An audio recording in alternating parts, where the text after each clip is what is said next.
I'd like to take a few minutes to tell you about the experience of the VTeamwork program, what it's like to do it, so that you know what to expect and you can get the most out of it. I'm going to talk about the why, what, and how. The why we do the program is we want to make a difference for you.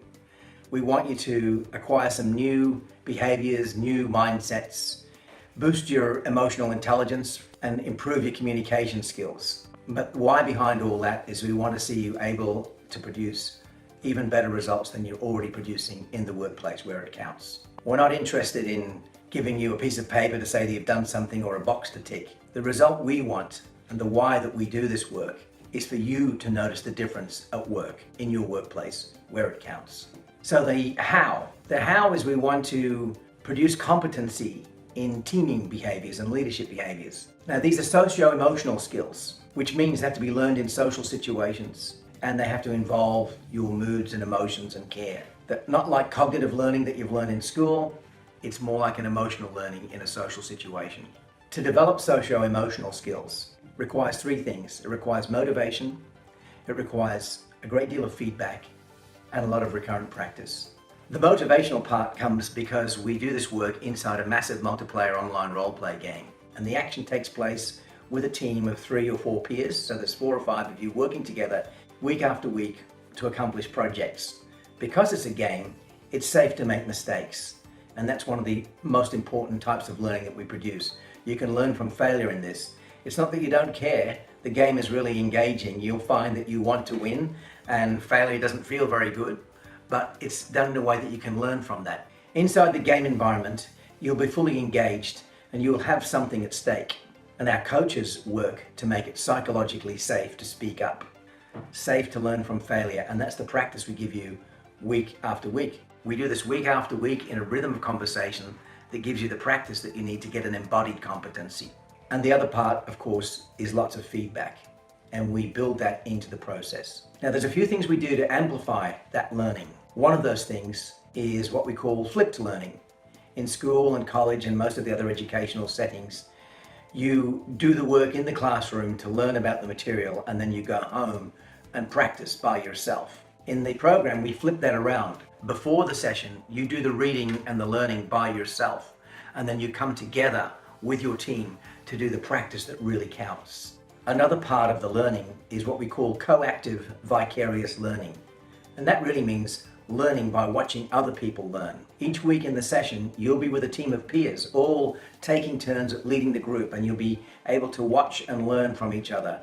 We also provide coaching. It's a special kind of coaching called ontological coaching. Our coaches are highly trained, and ontological coaching means not only are they coaching you on how you speak and listen and communicate, but also on what's happening in your body and your moods and emotions to build a total awareness. Reflective practice is also a way that we amplify the learning. It comes in 3 flavors in the program. There'll be a short reflection when you change roles. There'll be a longer reflection at the beginning and at the end of each of the sessions. We also get you to do written reflection. About 2 or 3 days after your session, we ask you to think about it, reflect on it, and answer some questions in writing. Doesn't take long, but it's the practice that counts. Another really key part of the program is the transfer of learning to your real life. And each week we set you up to conduct an experiment, to experiment with what you've learned in real life. And we get you to specify what meetings, what relationships, what projects that you're going to go and put this work into action with, and report back to us and let us know how it's working for you. Another important part of the learning is what we call mindfulness practice. We also introduce practices where you're aware of your body and conscious of your physical presence in the communications. Even in the online work that you're doing, we coach you to be physically and mentally and emotionally present to the action. So finally, let's talk about the what, the nuts and bolts. There's an onboarding process where you download Discord, which is the VoIP app and communication app, to coordinate with your teammates. You'll also download or have a USB with the game application. It's called World of Warcraft, the one that we use currently. And we'll also get you to log into the Hub, which is our online portal. And in the Hub, you can put your written reflections for your teammates to see and for them to see yours. You can download your learning materials and you can confirm your schedule.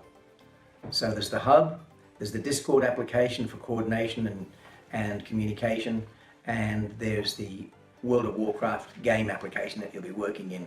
We also use Zoom video conferencing for the reflective sessions. So that onboarding period, in the next week or two, you will get your technology organized. We'll also invite you to 1 or 2 sessions where you can come to the initial Module 1 call, and that is a teleconference with your other team members and various people who will be taking the program with you.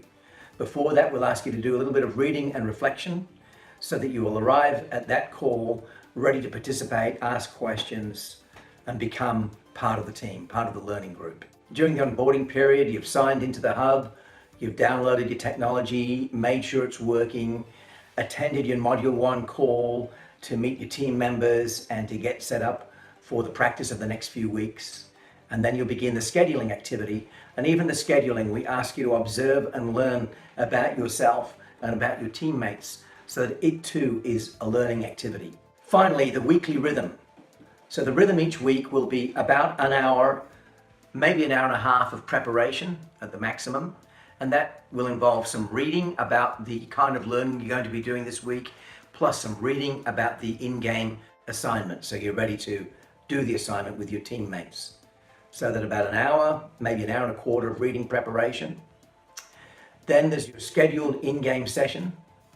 And then after the session, at your discretion, in the next day or 2 or 3, we ask you to go online and do about another 15, maybe 30 minutes of written reflection.